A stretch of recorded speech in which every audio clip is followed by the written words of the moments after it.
La revista El Doctor en Casa presenta Padres al Día.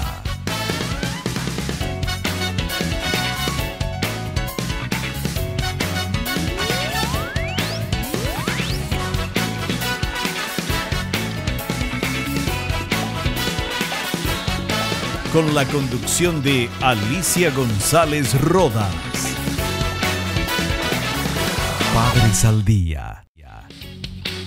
¿Qué tal, amigos? ¿Cómo están? Los saluda Alicia González. Bienvenidos a Padres al Día, el programa que lleva más de 10 años de emisión ininterrumpida en la televisión paraguaya con el objetivo fundamental de orientar a padres y educadores sobre temas que hacen a nuestros niños, adolescentes y jóvenes.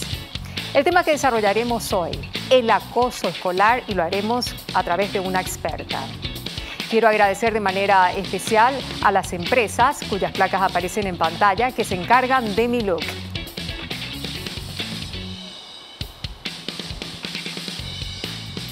Vamos a una brevísima pausa. A la vuelta, el acoso escolar en Padres al Día. Ya volvemos con más Padres al Día. Estamos de vuelta con Padres al Día.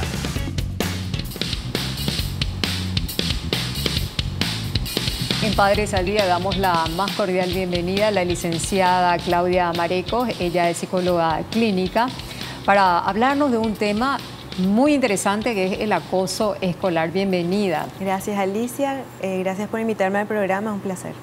Un tema que está muy en boga, el tema del bullying o acoso escolar. ¿Pero qué se entiende por acoso escolar? Bueno, acoso escolar es como su nombre ya nos indica. El acoso es justamente cualquier conducta violenta que se tiene dentro del ámbito escolar de un alumno hacia otro alumno. Serían entre compañeros de una institución educativa. ¿Sí? También es comúnmente conocido con el nombre de bullying, sí, que es el nombre que por lo general conocemos más bullying que acoso escolar, pero se refieren a la misma situación. Claro. ¿Y cuál es la característica principal del bullying o acoso escolar? Principalmente es que hay un agresor y una víctima, donde hay una desigualdad de poder en cuanto a autoridad y que son conductas que se repiten, son sistemáticas. Sistemáticamente. Al hablar de sistemática estamos refiriéndonos a algo que no pase de una o dos veces. Sí, no es algo que, claro, porque solemos escuchar casos donde, por ejemplo, hay niños o alumnos que se pelean entre sí, pero por lo general al investigar nos damos cuenta de que no reúnen las características de la diferencia de autoridad entre la víctima y el agresor y que no se da en un periodo prolongado de tiempo en forma repitente. Entonces, en ese caso hablamos de un conflicto escolar más que de un acoso escolar o bullying. Claro, eso es importante distinguir, porque a veces dice, se peleó conmigo, es un victimario, sí. Le hicieron bullying. Le hicieron bullying, y no le hizo bullying. No. Sí, es por eso en nuestra época cuántas veces nos tiraban del pelo, sí, y todo eso, pero no era sistemático, ¿verdad? No. Y aparte tampoco el victimario, porque en este caso, en el caso del bullying, tengo entendido que el victimario también como que testea en quién puede ejercer su poder, ¿verdad? Sí, y en quién no. Así mismo, el victimario sabe lo que hace, tiene la intención de hacer lo que hace, entonces como que vos decís testea, o sea, primero ve quién puede ser su víctima y tiene que tener características como para que él pueda ejercer ese poder sobre ese compañero o compañera.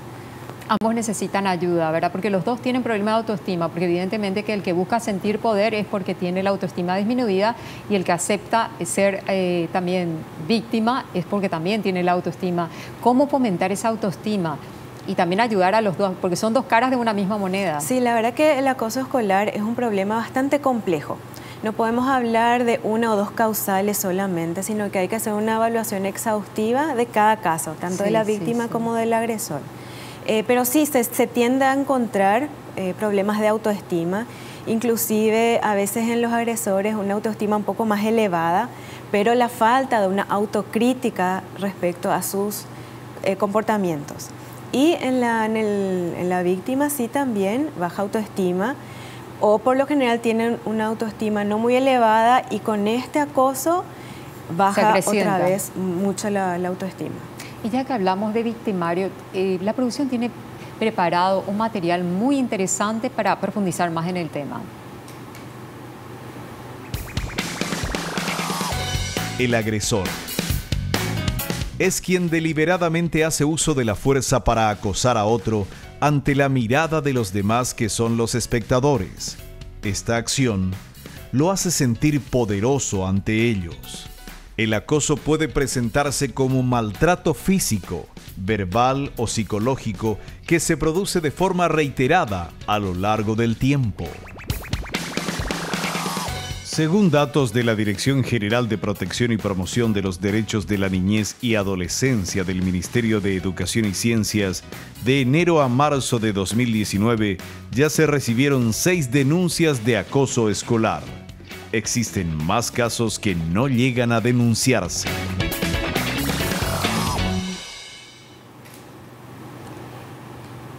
Y en este caso las estadísticas no son reveladoras de la realidad, porque hay muchísimos casos más que no se denuncian. La gente tiene miedo de denunciar, los padres tienen miedo de denunciar los casos de bullying que sufren sus hijos, los hijos también se llaman a un código de silencio. ¿Cómo es el tema? Sí, o sea, son varios factores. Por un lado, los niños, sobre todo los más pequeños, que no se animan a contar lo que les pasa, entonces no se llega a un conocimiento real de la situación. Por otro lado, tampoco el conocimiento de la problemática a nivel de institución educativa, que no logra identificar esas conductas como un acoso escolar o como un bullying, como una problemática a ser intervenida. Y por otro lado, que sí, que las personas que están en conocimiento de alguna situación no llegan a la instancia correspondiente para poder poner fin a esa situación de violencia. Entonces, sí, si bien es cierto que el MEC recibió 6 denuncias, yo creo que más bien sería desde febrero, desde que empiezan las clases en marzo. Sí. 6 denuncias es un número muy bajo. Bajísimo. Sí, con relación al conocimiento que tenemos sobre los casos de acoso escolar. Yo sé que en años anteriores, por ejemplo, en el 2018, recibieron 44 denuncias. Pero también vale aclarar que según el protocolo del MEC para la intervención en casos de acoso escolar, se deben seguir ciertos pasos antes de llegar a otra instancia. O sea, en primer lugar es la comunidad educativa la que debería poder investigar, por supuesto, identificar y tomar las medidas apropiadas, ¿sí? Ya sean las medidas de urgencia, las medidas correctivas, cada institución tiene su reglamento de comportamiento. Entonces, si es que no se logra llegar a resolver esa problemática en esa institución, entonces se acude a la siguiente instancia. Que sería la legal. Sí, puede ser primero la administrativa a través de las CODENIS, para buscar asesoría y luego sí ya iríamos a otras instancias judiciales. Claro. Bueno, y a veces se saltan un poco todos esos protocolos y a veces los mismos padres dicen, no, ese luego es el hijo de fulano que tiene una conducta es un inadaptado social o qué sé yo, comienzan a hacer un poquitito de bullying también entre los mismos padres. Muchas veces conocemos casos de niños que empiezan a hacer bullying a compañeros por culpa de los padres que están peleados entre padres de dichos alumnos. Sí. Entonces ya de ahí viene el aprendizaje erróneo de cómo resolver problemas. Por Dios, qué responsabilidad tenemos los padres. Somos ejemplo de nuestros hijos, tenemos que ser tan cuidadosos a la hora del mensaje que transmitimos a nuestros hijos, porque aprenden lo bueno y lo malo. Bueno, hablamos de una parte del bullying que era el victimario. Sí. Ahora vamos a hablar de la otra cara de la moneda, que es la víctima. ¿Cuáles son las características de la víctima en el siguiente material? La víctima es quien recibe la agresión y no puede evitarla. En la mayoría de los casos, la víctima de acoso permanece callada ante el maltrato al que está siendo sometida. Esta situación intimidatoria le produce angustia, dolor y miedo. Y es lo que estábamos hablando justamente, de que, bueno, hay un código de silencio, la víctima sufre una gran parte del mayor daño, digamos, pero también el victimario no la ha de pasar muy bien, por más de que sienta esa sensación de poder, en el fondo también sabe que está expuesto. Sí, de hecho que todos los protagonistas que le llamamos del bullying o del acoso escolar tienen consecuencias, tienen indicadores, que es justamente lo que nos debe llamar la atención. La víctima, como decía, sí es la que recibe la peor parte, ¿sí? Las agresiones directas. ya sean físicas, verbales, psicológicas y las sociales. Sí. Y cuando nos referimos a las sociales, ahí también entra el daño que le hace el resto de la comunidad educativa, desde los mismos compañeritos. Claro, el vacío que le pueden hacer. El vacío, sí, el aislamiento, el rechazo, no le invitan a participar de actividades deportivas, de juegos, de cumpleaños. Entonces también recibe ese tipo de violencia, no solo de su agresor, sino también de los otros sobre compañeros. Sus mismos derechos dentro del ámbito escolar, el famoso peaje. Sí, el mismo no sentirse protegido por sus referentes, desde su docente, su profesor, su profesora y toda la comunidad educativa. ¿Y qué deben hacer los padres? Deben, por más que trabajen todo el día, tomarse un tiempo al llegar de su trabajo para ver cómo te fue mi hijo, mirarle, a ver si no vino con algún golpe, si no vino, revisar qué trae en su mochila, qué escriben, de pronto revisar un poquitito también la parte de redes, cómo va, ¿verdad? Sí, hay varios indicadores. Por ejemplo, están los conductuales. Empiezan de repente a tener dificultades académicas, sobre todo las víctimas. Sí. Empiezan a tener descenso en el desempeño escolar, empiezan a tener quizás alteraciones en la alimentación, alteraciones en el sueño. Quieren ir al colegio también, ¿verdad? Sí, alteraciones psicosomáticas, ¿verdad? Sobre todo los más pequeños, que le duele la panza, le duele la cabeza, no quiere ir o está muy cansado. Y después eso que vos decís también, poder conversar, tener tiempo para conversar con ellos sobre su día a día. Pero como una forma natural, ¿verdad? Que sea un hábito. Claro. Como para que este niño también o esta niña tenga la confianza en su madre, en su padre o en su abuela, dependiendo de cómo esté constituida su familia, que sienta esa confianza y que sepa que si le va a contar algo que le pasa, también que va a reaccionar de una manera positiva. Sí. Porque muchas veces pasa que los niños temen contar a sus padres porque estos reaccionan mal. El diálogo es fundamental, sí. Darle la confianza y que sepan que ante cualquier situación uno va a estar para solucionar, para ayudarles y para protegerles, ¿verdad? Para acompañarles también en su desarrollo. Es muy importante, muy importante. Vemos entonces que en esta cuestión del bullying interviene la víctima, el victimario, hay que trabajar fuerte la autoestima, ya desde el hogar, también desde los centros educativos. ¿Usted cree en la importancia de instalar cámaras también en los centros educativos para tener más pruebas y poder detectar a tiempo? Entiendo. El tema de las cámaras de seguridad, realmente su función principal, por experiencia, es ya posterior a un hecho. Ya acontecido. Ya acontecido. Es para identificar quizás más elementos, para la investigación, pero no tiene realmente una capacidad preventiva.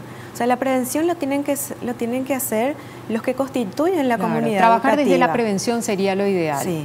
Lo otro serviría más bien para poder identificar a víctimas, victimarios y ver qué se hace al respecto. O contrastar quizás las dos versiones de lo que cuenta una persona, lo que cuenta otra. O lo que cuentan los padres también, ¿verdad? Sí, pero más para eso. O sea, yo creo que lo principal es el diálogo y tener justamente esa prevención desde la comunidad educativa, de trabajar desde el nivel inicial lo que es el buen trato y la resolución de... Y el respeto y la tolerancia también, la tolerancia hacia personas diferentes también, porque a veces vemos personas vulnerables y generalmente los victimarios quieren atacarlas. Bueno, es un tema muy interesante, vamos a seguir conversando, vamos a una brevísima pausa comercial, a la vuelta seguimos con más Padres al Día.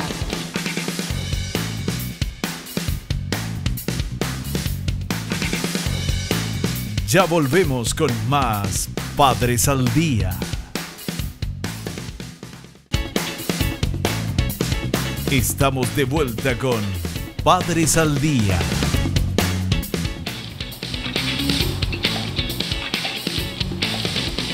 Seguimos conversando con la licenciada Claudia Marecos, justamente sobre el acoso escolar, que como me decía fuera de cámaras es un tema que tiene demasiadas aristas para desarrollarlas en media hora. Sí. Seguramente que la vamos a convocar para varios programas para así poder profundizar más en este tema que realmente suscita un interés social y que ya es prácticamente una epidemia a nivel mundial y que llega al ciberbullying, abarca y no solamente al segmento escolar, sino a todos los segmentos, a todas las franjas etarias. Y por sobre todo el daño que generan las víctimas principalmente, porque sabemos que eso también puede afectarles a nivel emocional, pueden ir desarrollando un trastorno psicológico, depresiones y luego ya, como sabemos en muchos casos, llegar a suicidios, ¿verdad? Sí, que sería lo lamentable. Sí. Y que también hay estadísticas que no se revelan justamente para no no dar ideas. Sí. En Estados Unidos, por ejemplo, se prohíbe que se den las cifras reales de cuántos suicidios acontecen en el año. Acá nomás que se suelen pasar a menudo, pero de manera irresponsable, pero no debería hacerse de esa forma. Bueno, hablemos de los observadores silenciosos, de esos testigos del bullying que miran y también se llaman a un código de silencio y a veces contribuyen a hacer más bullying a la víctima. Sí. Bueno, dentro de los protagonistas, como habíamos visto, está la víctima, el agresor.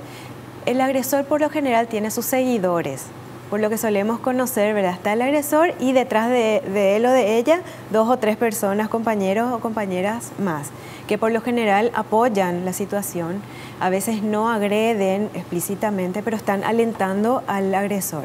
Y están los que vos comentás, los testigos silenciosos, que son los que observan los otros compañeritos que están viendo la situación, porque por lo general se da en los pasillos, en los baños, o sea, en las cantinas de los colegios, donde los otros niños ven lo que está pasando. Me gustaría que ahondemos más en ese tema. Tenemos un material al respecto. Los observadores silenciosos son aquellos que forman parte del grupo en el que se desarrolla el acoso. Los espectadores pasivos no participan directamente, pero observan y no actúan. Responden con un silencio complaciente. Los espectadores activos se suman a las agresiones.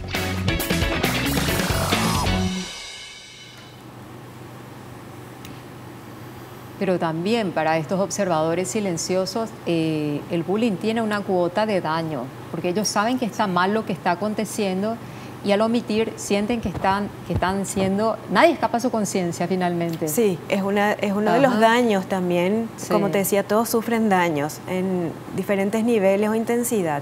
También estos testigos sufren temor, ansiedad, temen de que le pase lo mismo a ellos si es que delatan o si intentan defenderle al compañerito o a la compañerita. Entonces tienen ese conflicto también entre denuncio o no denuncio, cuento o no cuento. En algunos casos sí se presenta algún compañerito o compañerita que se anima y cuenta a alguna persona más, ya sea algún profesor, profesora, su papá, su mamá o alguna otra persona de referencia. Pero hubo casos también de esos compañeritos o compañeritas que se animaban a denunciar, después terminaban cambiándose de colegio, porque le hacían bullying otra vez a esos que comentaban y denunciaban los casos. Sí, lamentablemente eso sucede ya cuando no se pudo hacer una intervención efectiva desde las áreas donde tenían que haberlo hecho, empezando desde la comunidad educativa, la familia. Sí. Porque hay que hacer un trabajo conjunto, o sea, no es solamente tarea del colegio, de esa institución, poner fin al acoso, sino es un trabajo de toda la comunidad educativa, toda la familia, que deben colaborar, porque muchas veces al enterarse los padres de los protagonistas, se enfrentan otra vez los padres entre ellos, entonces no hay un clima apropiado para poder resolver esa situación. Y muy pocas veces se siguen los protocolos que usted había indicado, primero resolver en el ámbito escolar, luego a través de organizaciones que puedan ayudar y finalmente, si ya no se pueden, si no se pudo resolver, ir a la instancia judicial, ¿verdad? Sí, el MEC tiene un protocolo oficial que está desde hace varios años donde justamente indican los procedimientos, las cosas a tener en cuenta y alientan a cada institución educativa que tengan su propio protocolo adecuado a sus reglamentos también. Debería difundirse más a nivel redes, ¿verdad? Para que llegue a más gente, la gente sepa más qué hacer y ya no hayan tantos silencios a la hora de denunciar y a la hora de tomar cartas en el asunto y tomar el toro por las astas para poner fin a estas cuestiones, ¿verdad? Sí, sobre todo eso, lo importante es saber qué hacer. Claro. Y poder tener un lugar donde acudir o alguna persona a quien acudir que nos dé realmente información adecuada. Claro, claro. Vamos ahora a ver un poquito las preguntas que nos hacen llegar a través de redes sociales. Aquí nos llega una desde Luque Rocío, que dice: mi hijo era víctima de bullying el año pasado, este año asiste a otra escuela, pero su conducta cambió. A veces se porta algo agresivo sin razón. ¿Puede ser consecuencia de lo que le pasó? Preguntan. Podría ser. No puedo afirmar 100% que sí o que no, porque siempre hay que hacer una evaluación más integral ¿verdad? Claro, usted lo tiene que ver al chico, lo tiene que evaluar. Claro, tiene que entrar un profesional de la salud mental, en principio un psicólogo o psicóloga clínica, para poder entender realmente a qué se debe esa conducta. ¿Usted qué le recomendaría ir a llevarle al chico, al hijo de Rocío, a sí, una psicóloga o psicólogo? Sí, es lo más recomendable que le puedan hacer una evaluación clínica y a partir de ahí elaborar un plan de trabajo con este niño. Claro. Pero sí, es probable. Pero ¿qué sucede? Al cambiarle de colegio a un niño que fue víctima de bullying, si no se trabaja con ese niño en recuperar esa autoestima o en recuperar esa confianza y desarrollar habilidades para enfrentar situaciones conflictivas, lo más probable es que en el otro colegio también puedas llegar a ser víctima de bullying de vuelta. Entonces, por eso es que es importante trabajar también con todos los actores, con el agresor y con la víctima. Y solucionar de raíz, para que vea al niño que se puede solucionar. Sí. Y la familia, darle esa esperanza, ¿verdad? De que sí, de que su hijo o hija puede salir de esa situación. Hay otra pregunta también, esta viene desde Villeta. Valeria pregunta lo siguiente. Dice, ¿los niños que hacen bullying son conscientes del daño que pueden causarle a la víctima?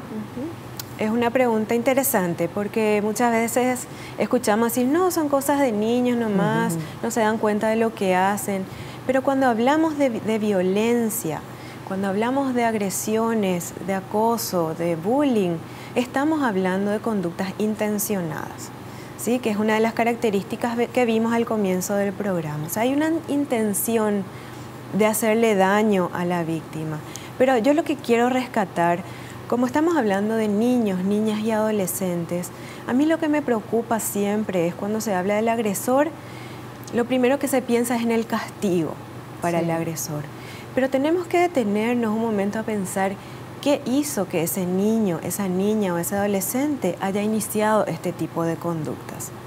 Porque no solamente con suspenderle, con cambiarle de colegio, con darle castigos en la casa, se va a solucionar el problema. Quizás a un futuro inmediato sí, pero lo que es la motivación de ese niño a lo mejor viene de un hogar donde sufre, es agredido físicamente, es menospreciado. Sí. Hay muchos casos que se ven chicos que tratan ven como válvula de escape el colegio para poder sacar afuera todo lo que les duele, todo lo que les gusta o todo lo que no pueden hacer en la casa, ¿verdad? Sí, además que muchos niños pueden dejar de tener este tipo de conductas, los agresores me refiero, pero por temor al castigo, no porque realmente están siendo conscientes del daño que están haciendo. Entonces, por eso es importante que se pueda lograr ese trabajo también con estos niños. Y no hay nada que con amor, acompañamiento y con ganas de cambiar no se puedan revertir, ¿verdad? Sobre todo tiene que haber el interés, esa motivación, ese interés del interés superior del niño, como está estipulado en nuestra Constitución. Claro. Bueno, redondeando, doctora, realmente es un placer tenerla acá en el programa. Es muy valioso todo lo que nos está diciendo, todo el protocolo del MED. Realmente poca gente lo conoce y debería difundirse un poquitito más para que la gente sepa qué hacer en casos de bullying y cómo distinguir cuándo es bullying y cuándo no lo es. Sí. Y también muy importante lo que aportó, que hay que trabajar desde la prevención para tratar de crear ambientes más sanos, criar chicos más seguros de sí mismos, con una autoestima elevada, ¿verdad? Y me gustaría que, a modo de redondeo, pueda dar un mensaje a la audiencia de Padres al Día respecto al acoso escolar. Sí, principalmente recordarles que es una problemática a la que hay que darle mucha importancia. O sea, no es nomás, es una etapa evolutiva que va a pasar o se pelean nomás luego. Si se nos presenta una situación con estas características, hay que intervenir. Sobre todo hay que conocer cuáles son las alternativas, cuáles son las instancias, tener esa capacidad de diálogo con los niños, las niñas y los adolescentes y poder también darle esa seguridad de que si nos vienen a contar que están siendo víctimas de acoso, de bullying o de algún tipo de maltrato, nuestra reacción también tiene que ser de contención, de decirle que se le cree y que se va a buscar una solución de manera conjunta y sobre todo darle las medidas también de protección a ese niño que está siendo víctima.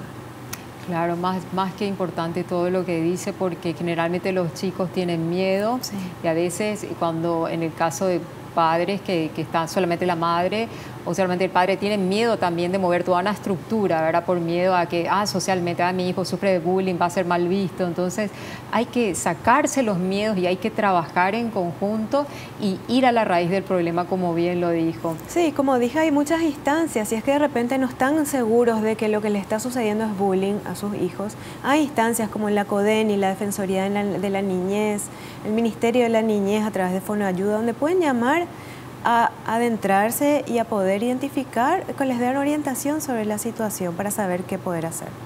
Licenciada, muchísimas gracias por sus conceptos, gracias por su tiempo, por compartir toda esta valiosa experiencia en lo que hace al acoso escolar. Bueno, así conversábamos con la licenciada Claudia Marecos. Ella es psicóloga clínica muy destacada, muy prestigiosa a nivel nacional. Y bueno, y con el pensamiento, la reflexión que nos hizo, vamos cerrando el programa, agradeciéndoles la preferencia. Los invitamos a otro encuentro aquí en Padres al Día.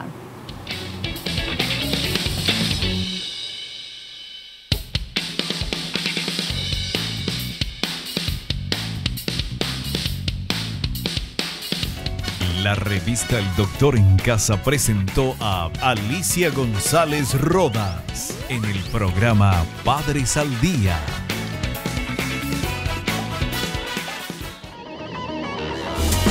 Fue una realización de Alicante.